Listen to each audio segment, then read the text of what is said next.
Hey there! Have you ever caught yourself wondering why that little twinge in your chest seems to pop up more often these days? Or maybe you've noticed your energy dipping a bit lower than it used to, and you're thinking, well, I guess that's just what happens when you hit 70. I get it. Trust me, I do. Life after 70 can feel like you're playing a game of cards where the deck's stacked against you. But here's the good news. You don't have to just sit there and take it. You've still got a few aces up your sleeve, and I'm here to help you play them right. Today we're talking about something close to, well, all of our hearts, literally, heart disease. It's one of those things that sneaks up on us as we get older. And if you're anything like me, you've probably heard the stats.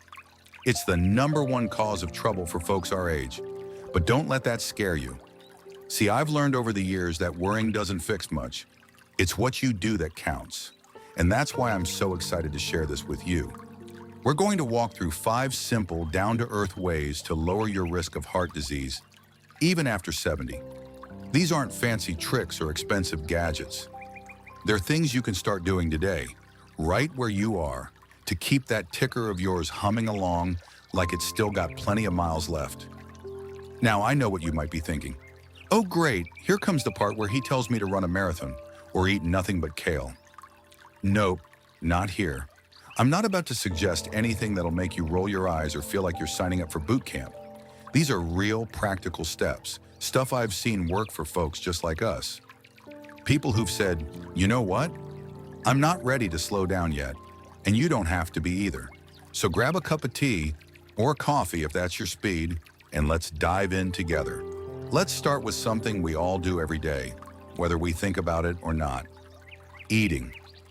Food's one of those things that can either be your best friend or your sneakiest enemy when it comes to your heart. After 70, your body's not quite as forgiving as it was when you could polish off a whole pizza and still feel like $1,000,000. But here's the thing. Lowering your heart disease risk doesn't mean giving up everything you love. It's more about making a few smart swaps and paying attention to what's on your plate. Take my neighbor Ed, for example. Ed's 74, and he used to start every morning with a big old plate of bacon and eggs fried up in butter. He'd say, I've earned this. And sure, he's not wrong about earning a treat now and then. But when his doctor started raising eyebrows at his cholesterol numbers, Ed decided to tweak things a bit. Now, he's not a kale and quinoa guy. Honestly, he'd probably laugh if I even suggested it. But he started swapping out that bacon for a handful of nuts.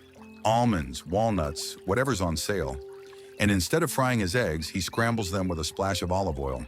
Simple, right? He still gets his breakfast, but it's doing his heart a favor instead of working against it. See, nuts and olive oil are packed with those good fats, monounsaturated fats if you want the fancy term, that help keep your arteries clear and your cholesterol in check. And the best part, they taste good too. Ed swears his morning coffee tastes even better with a handful of walnuts on the side. But it's not just about fats. What you pair with your meals matters too. I used to think a meal wasn't complete without a big pile of mashed potatoes or a roll slathered in butter. Then I started hearing about how fiber can be a game changer for your heart. Stuff like oats, beans, or even a good old apple can help sweep out some of that gunk that builds up in your blood vessels. So now I'll toss some berries into my oatmeal or sneak a few extra veggies onto my plate, like carrots or broccoli. Nothing too wild. It's not a punishment. It's just a little nudge to keep things flowing smoothly. And here's a tip. If you're not big on veggies, try roasting them with a drizzle of that olive oil Ed loves. It's like giving your heart a thank you note with every bite. Speaking of keeping things flowing, that brings us to something else we can't ignore. Moving around a little. I know, nobody wants to hear about exercise when your knees creak louder than the floorboards in an old house. But hear me out, because this isn't about running laps or lifting weights like some 20-year-old gym rat. Moving your body, even just a bit, is one of the best ways to tell heart disease. Not today, pal. And you don't need a treadmill or a fancy membership to make it happen. Take my friend Margaret. She's 72 and swears by her daily walks. Nothing crazy, just 20 minutes around the block with her little dog, Max. She says it's more for Max than for her, but I see the spring in her step when she gets back. And she's onto something. Walking gets your blood pumping, helps lower your blood pressure, and keeps your heart from getting lazy. Studies, and I promise I won't bore you with numbers, show that even a short stroll most days can cut your heart disease risk way down. Plus, it's free and you can do it anywhere. Margaret likes to wave at the neighbors or listen to her oldies playlist while she's at it. Me? I'll admit I've been known to shuffle around the living room to some Sinatra when nobody's watching. It's not about speed or distance. It's about keeping that heart of yours happy. Now, if walking's not your thing, don't worry. There's no rule book saying you've got to march around the neighborhood.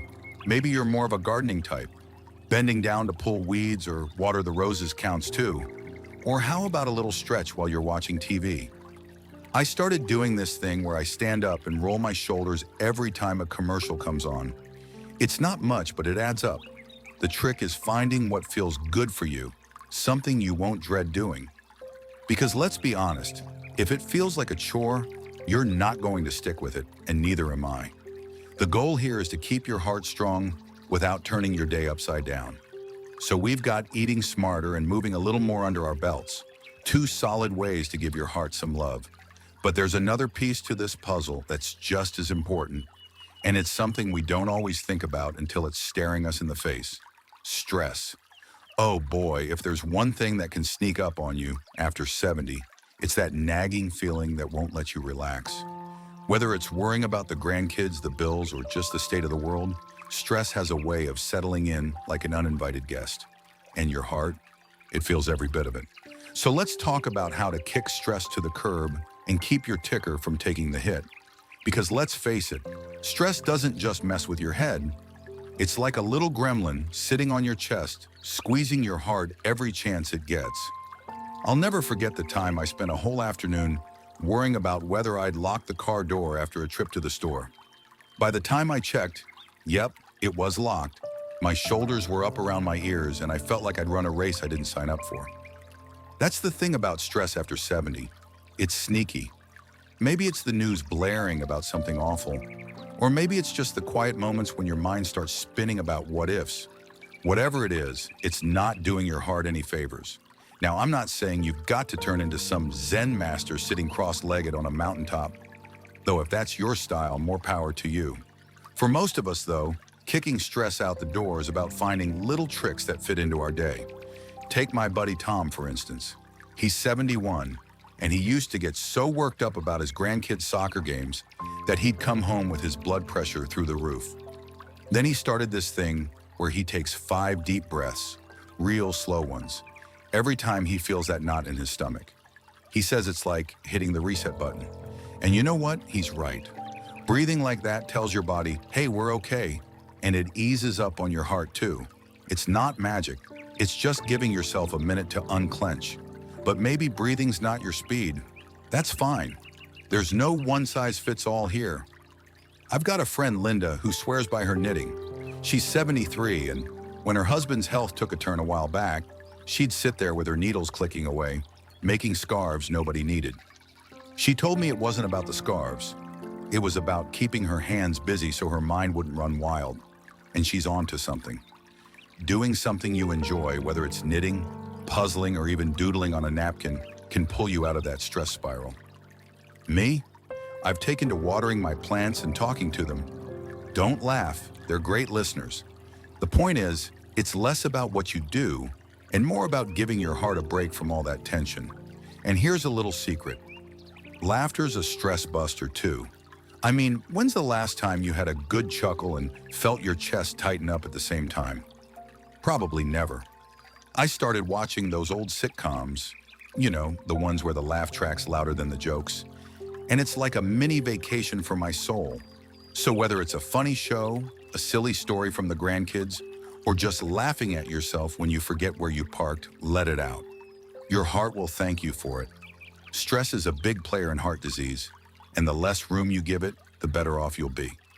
Now, while we're on the topic of giving your heart some breathing room, let's talk about something else that's just as crucial: sleep. Oh, I know, sleep can feel like a luxury when you're our age. Maybe you're up every couple of hours because your bladder's got a mind of its own, or maybe your brain decides 3 a.m. is the perfect time to replay every decision you've ever made. Been there? Done that, and I've got the bags under my eyes to prove it. But here's the deal. Skimping on sleep isn't just about feeling groggy. It's like handing your heart a ticket to Struggle City. I used to think I could get by on 4 or 5 hours and still be fine. Then I started noticing how cranky I'd get, and worse, how my chest felt a little heavier on those days. Turns out sleep's not just a luxury, it's a necessity for keeping your heart in check. When you're snoozing, your body's busy repairing itself, keeping your blood pressure down and giving your heart a chance to rest. Miss out on that and it's like running an engine with no oil. Things start grinding. My doctor told me, and I'll spare you the lecture, that folks who don't get enough shut-eye have a higher chance of heart trouble. And I thought, well, I'm not about to let that happen. So I started small. I cut out that late-night coffee, tough but worth it, and swapped it for a cup of chamomile tea. I dimmed the lights an hour before bed too, because staring at bright screens or lamps was keeping me wired. And here's a trick I picked up from my sister. I keep a little notebook by the bed. If my mind starts racing about tomorrow's to-do list, I jot it down and tell myself, that's for morning me to handle. It's not perfect. Some nights I still wake up counting the ceiling tiles. But I'm getting 6, sometimes 7 hours now, and I feel the difference. My friend Doris, she's 75, swears by a warm bath before bed.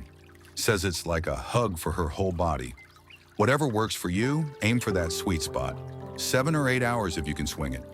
Your heart's working hard all day. Let it clock out at night.